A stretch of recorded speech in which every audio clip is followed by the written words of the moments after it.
Excellent to be here. Many thanks. Welcome to all of you. It's a great pleasure to be here. And I have 3 thoughts for you today. And I do believe there were so many insights already presented by wonderful speakers. But what I would like to share with you is the title of this meeting is Women in Tech, Women in STEM. I would like to convince you that it suits and that it works perfectly well. And there are 3 reasons for that. The first one is that global economy needs you. I went to Japan a couple of years ago for the Global Summit of Women, and the Prime Minister of Japan, Shinzo Abe, went on the stage and said explicitly that without women, Japanese women, on the labor market in Japan, the Japanese economy will not be able to grow. I was kind of shocked. Japan is the country where the culture speaks for everything, but not for the women participation in the public and business life. And what the Prime Minister said was exactly the opposite. To boost the economy, there is no other way but to put additional resources. And I hope you understand why, and it especially affects the countries with very high productivity. Because the countries where the robotization is already very high, where the productivity of people working in the companies, in the organization, in the entire economy is high, the only thing you can grow, or the only way you can grow, is by putting more resources. And what resources can you add? The demographic situation is not really supporting the economies like Japanese or the West European economies. So the only way to do it is to add women to the labor market. Look at Chancellor Merkel. Not really very well known for her feminist ideas and insights.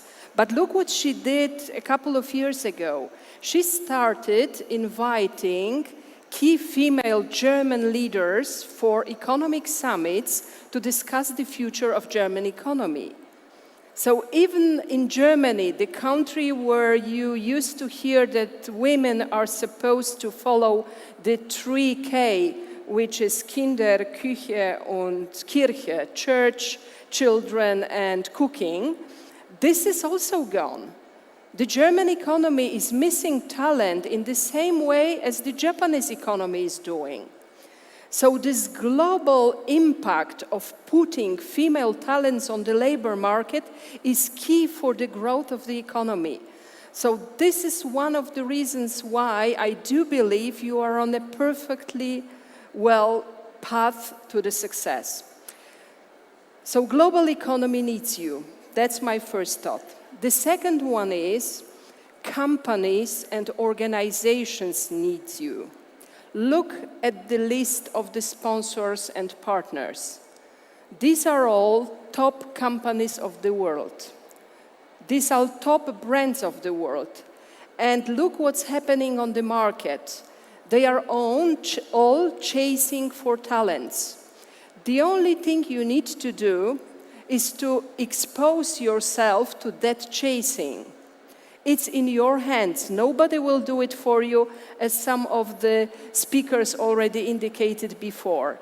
But this is the availability for you to develop.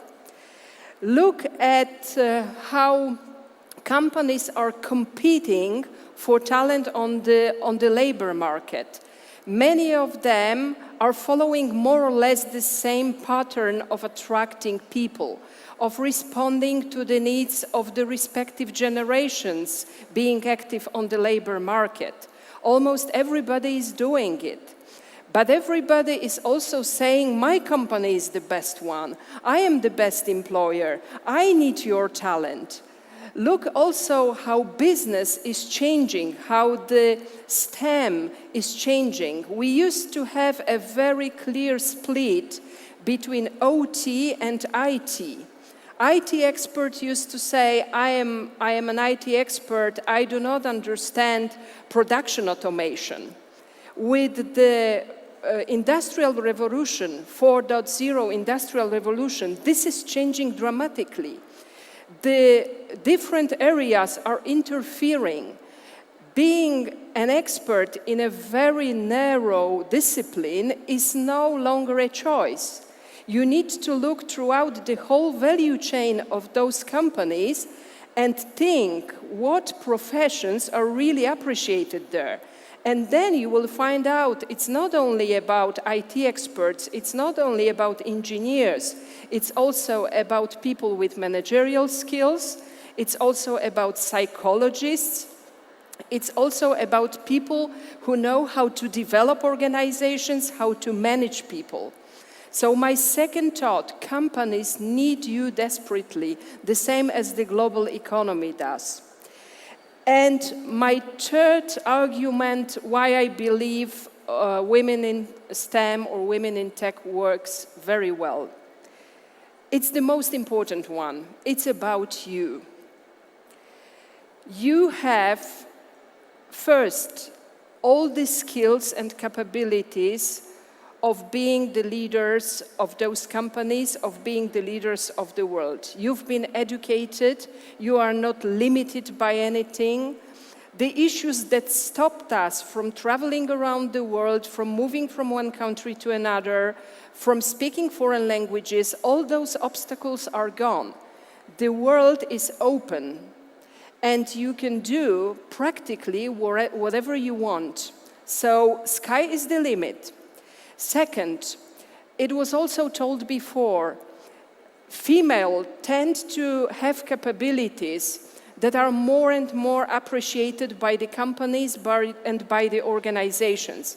We are talking about the so-called soft skills, but this word soft is putting a little bit like, okay, maybe I do not really need it. Maybe the hard skills are more important. In my eyes, it's wrong. In my eyes, the soft skills are really putting people into the organizations and transforming them. Female talents are perceived to be much more capable of transforming the organization than men.